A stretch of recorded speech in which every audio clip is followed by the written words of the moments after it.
यासिन साहब जो मेरे चचा हैं और मेरे समधी अब्बा भी हैं, लेकिन मैं दिल की गहराइयों से उनको अपना गार्जियन, अपने बिल्कुल वालिद जैसा ही महसूस करती रही।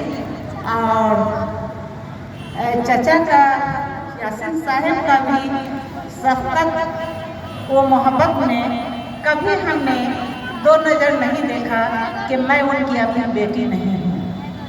जब भी वो हमसे मिले तो ऐसा महसूस हुआ कि मेरे गार्जियन, मेरे अब्बा मेरे सामने मौजूद हैं, उनका साया मेरे सर पर है।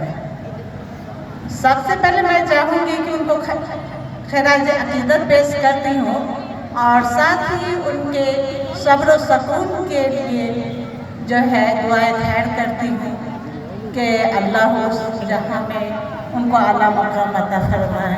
आमीन। यासिन साहब के बारे में कहने से पहले मुझे एक शेर याद आ रहा है।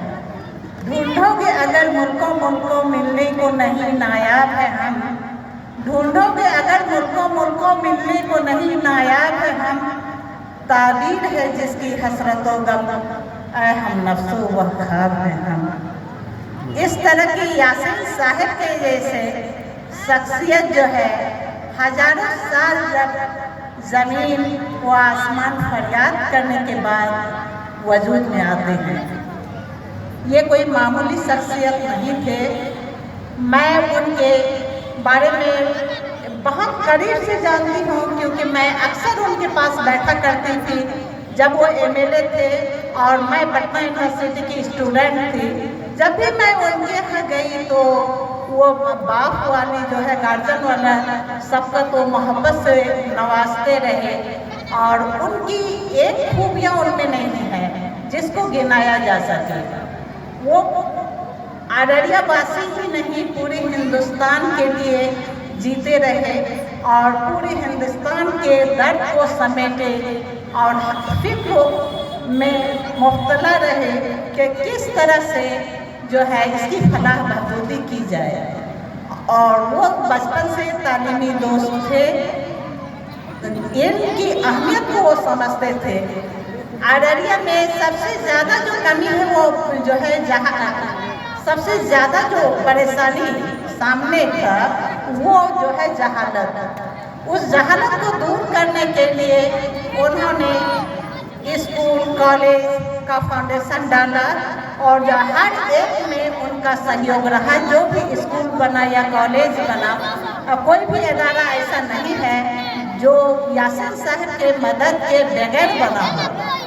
किसी न किसी तरह से हर एक इदारा में उनका मदद पहुंचता रहा और वो खड़े रहे उसको आगे बढ़ाने के लिए।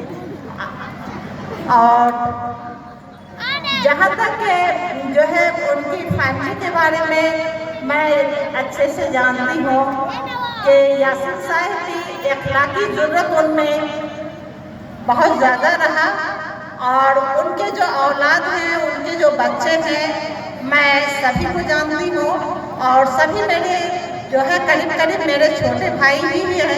एक जावेद भाई को छोड़ करके बाकी मेरे सभी छोटे भाई हैं और सभी में अखलाकी ज़रूरत मौजूद है। और तीसरा दौर जो उनका पोता पोती या नाती नाती का है उसमें भी मैंने महसूस किया है कि दीनी एतबार से देखा जाए तो अखलाकी ज़रूरत भी है और दीनी माहौल भी उनके घर में मौजूद है। तो बहुत सारी खूबियों से अल्लाह ने यासिन साहब को नवाजा और उनके जो है पूरे ख़ानदान को नवाजा है। और चूँकि यासिन साहब के घर में मेरी एक छोटी बहन जो है भी है, हमने दिया है और मैं फख्र से कहती हूँ कि यासिन साहब मेरे गार्जियन हैं, मेरे चचा थे या मेरे बाप थे। अल्लाह उनको हर तरह से सब्र सुकून दे और आने वाले नस्ल से जो हमारे अररिया वासी हैं या युवा पीढ़ी है उसमें भी मैं यासिन साहब को तलाशती हूँ और कहीं ना कहीं जो है उसकी मौजूदगी महसूस करती हूँ। जैसा कि हमारे बीच अवैस यासिन साहब बैठे हुए हैं या फिर फैसल जावेद है या कैसे हो, मुन्ना बाबू है, सभी में कुछ ना कुछ तो यासिन साहब का गुण है और वो अररिया वालों के लिए सोचते हैं और अररिया की फलाह बहबूदी में उनका कहीं ना कहीं मदद रहता है, सहयोग रहता है। मैं चाहूँगी कि इस जोश खरोश को बरकरार रखा जाए और आने वाला जो हमारा नस्ल है, जो युवा पीढ़ी है, जो हमारे पत्रकार हमारे बच्चे हैं, सभी से मैं रिक्वेस्ट करूँगी कि अररिया के अदब को आगे बढ़ाना है, क्योंकि अदब से जरखेज है अररिया की मिट्टी, उसको बरकरार रखना है और पूरी कोशिश करनी है, पूरी जद्दोजहद करना है इसको आगे ले जाने के लिए। शुक्रिया।